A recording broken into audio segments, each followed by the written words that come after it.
Hi friends, இன்றைக்கி நம்ம வீட்டில் சண்டே ஸ்பெஷல் இட்லிக்கு ஏற்ற நெஞ்செலும்பு சூப்பு எப்படி வைக்கிறதுன்னு பார்க்கலாம். நெஞ்செலும்பு இந்த மாதிரி வாங்கிட்டு நல்லா வாஷ் பண்ணி எடுத்துக்கங்க. மஞ்சத்தூள், 1 ஸ்பூன் இஞ்சி பூண்டு பேஸ்ட், தேவையான அளவு தண்ணி, எல்லாத்தையும் நல்லா மிக்ஸ் பண்ணி விட்டுக்கங்க. இப்போ இதை அடுப்பில் வச்சு ஒரு 5 விசில் விடுங்க.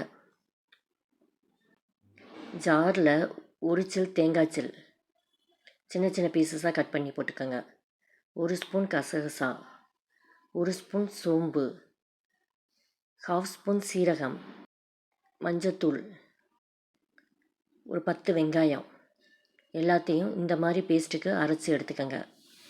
சூடான கடாயில் எண்ணெயை சேர்த்துட்டு 1/2 ஸ்பூன் சோம்பு பொரிஞ்ச பிறகு வெங்காயத்தை சேர்த்து நல்லா எண்ணெயில் வதக்கி விடுங்க. வெங்காயம் நல்லா வதங்கிருச்சு. இப்போ 2 கீறின பச்சை மிளகாய், கருவேப்பிலை, 3 பெரிய சைஸ் தக்காளி பழம், தேவையான அளவு உப்பு எல்லாத்தையும் சேர்த்து நல்லா எண்ணெயில் வதக்கி விடுங்க. இப்போ தக்காளி பழம் நல்லா வதங்கிருச்சு. 1 ஸ்பூன் தனி மிளகாய்த்தூள், 1/2 ஸ்பூன் மல்லித்தூள், சிறிதளவு கரம் மசாலா சேர்த்து நல்லா எண்ணெயில் மிக்ஸ் பண்ணி விடுங்க. எண்ணெய் பிரிஞ்சு வரும்போது நம்ம அரைச்சி வச்ச அந்த மசாலாவை சேர்த்துக்கலாம்.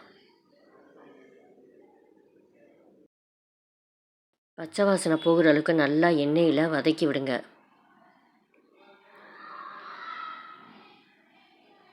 தேவையான அளவு தண்ணி சேர்த்துக்கங்க. வேக வச்ச அந்த எலும்பையும் சேர்த்துக்கங்க.